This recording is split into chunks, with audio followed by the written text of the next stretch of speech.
She stood on the dock, clutching her phone like a weapon, yelling into it. "Yes, officer, he's stealing that yacht. Get here fast." Her voice echoed across the marina, sharp enough to make heads turn. The funny thing was, the yacht she claimed I stole actually belonged to me. Every document, title, and paper had my name on it. I'd just sold it that morning. The new owner, a retired Coast Guard officer, was preparing to take it out for its first sale when Karen stormed in, shaking with fake authority. "You can't sell that without HOA permission," she snapped, waving a crumpled sheet of paper. The problem? The HOA didn't have any control here. This was a private dock miles away from her neighborhood.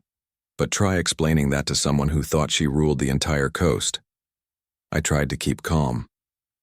"Karen, this dock isn't even part of your HOA," I said. She stepped closer, glaring. "Everything within 2 miles of our gate is managed by us now. I have documents to prove it." She shoved a fake notice in my face, the HOA logo printed crookedly with her own signature at the bottom. I almost laughed, until 2 police cruisers rolled in, lights flashing. That's when I realized she had actually called them. The officers stepped out, serious and alert.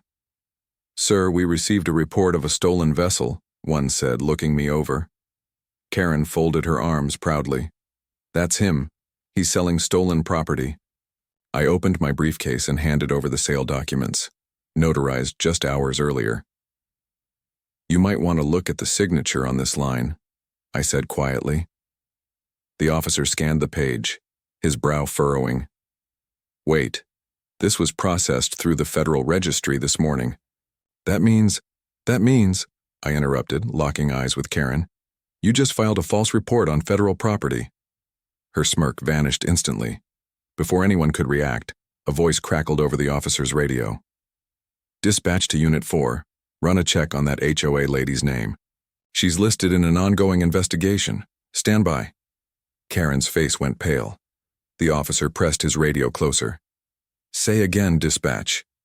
Karen tried to laugh, her voice trembling. "An investigation? Oh, that's a mistake. I'm on the HOA board. We just handle community business." But the second officer looked at her differently now. "Ma'am, what kind of community work involves calling 911 over a legal boat sale?" She ignored him and turned back to me, her tone shifting from fake sweet to furious. "You set me up. You're trying to destroy the HOA." Before I could respond, my phone buzzed. It was a message from my lawyer friend Mark, who'd been helping with the sale. "Bro, it's worse than we thought. The HOA's finances are being audited. The FBI's involved. Stay away from Karen." I looked up. She was still yelling at the cops. That's when everything started to click. This wasn't about control, it was about a cover-up. Karen pointed wildly at me. "Arrest him before he runs. He's laundering money through that yacht." The officer stared at her. "Ma'am, that's a serious claim. Do you have proof?" She stammered, I just know. Everyone knows it." He sighed and turned to me. "Sir, mind if we verify your documents and registration?" "Go ahead," I said calmly. "You can even call the Coast Guard.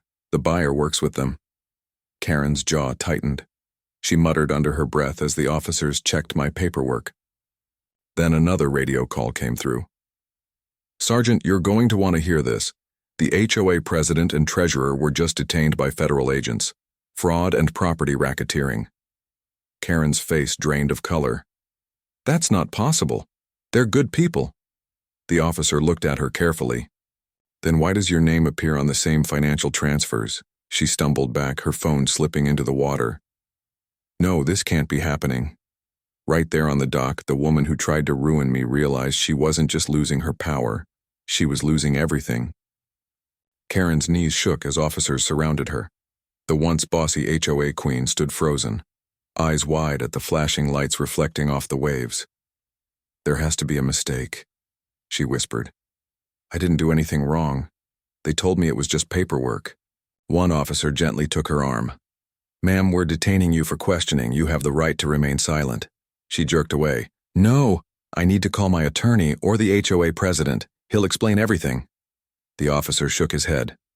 "The HOA president is already in custody. He's not taking any calls." People gathered, filming on their phones.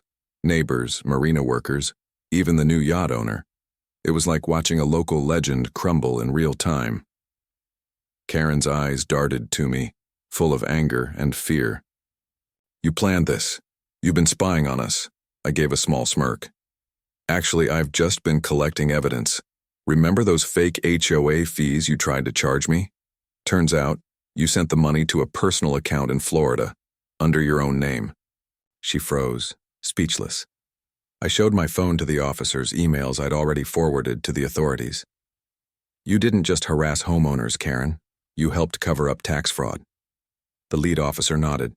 "This matches what we found on her laptop." Karen started to back away, shaking her head. "I was just following orders," she whispered. "I didn't know." The officers didn't answer. They guided her toward the patrol car. The crowd murmured as the cruiser door closed. She looked at me one last time, her voice trembling but cold. "You think you've won? You just destroyed this community." I met her gaze. "No, Karen. You destroyed it the moment you thought you were above the law." The door shut. The car pulled away. I stood there, the sea breeze carrying the echo of fading sirens. But deep down, I knew it wasn't over. If Karen was just a pawn, the real people behind her were still out there.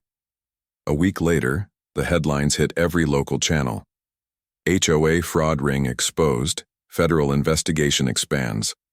Karen's mugshot was everywhere. She confessed to signing fake fines and transferring homeowners' money into secret accounts. That morning, I was back at the dock watching my old yacht sail away with its new owner. The same officers from before stopped by, smiling. "Good thing you kept those documents," one said. "You helped take down one of the biggest HOA scams in the state." I nodded, a mix of relief and disbelief washing over me. Guess selling my yacht wasn't such a bad idea after all. Later that week, I received an email from the Department of Justice thanking me for my cooperation. The entire HOA board was now under federal investigation, and every homeowner they scammed was being refunded. That night, I stood outside my home, looking at the quiet neighborhood Karen once ruled with fear. No more fake rules. No more threats. Just peace. I smiled to myself and whispered, I didn't fight for this country just to let people like her control it. Justice had finally docked, and this time, it wasn't going anywhere. The end.